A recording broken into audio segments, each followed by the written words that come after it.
Now that I've got my hole right in the middle and I've got rid of all those other lines, the final bit we need to do is actually make it a hole rather than just a circle. You'll notice there's nothing on the bottom at the moment, just on the top.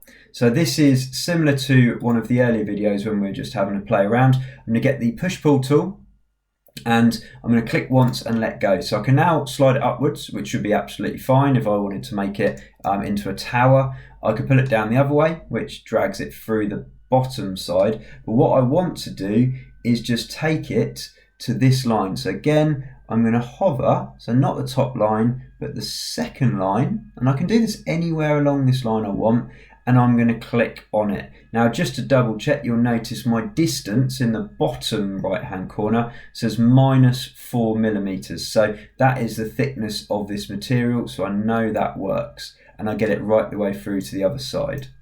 Some other mistakes that happen is sometimes we click and accidentally do that first, so we kind of made a little indent but not too much, and then you might pull it down and it still works if you put it to that line. But if you were to do the other way of this, which is you click and then you pull it down and just type 4 millimeters in, which does the same job, that's fine. But if I've accidentally pulled it a little bit and then I go to try and put it down further and type 4 in, you'll get this.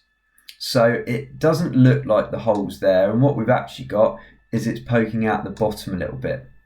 That suggests to us that we've done something wrong. So what I would do is Control Z until I go back to the point where I'm happiest. So I've got it right on the top there, so I know that it's just back to normal, and that again is why I'd recommend trying to get it to touch this line. That way it never has that problem, and then we're back to making it a circle with a square with a hole in the middle.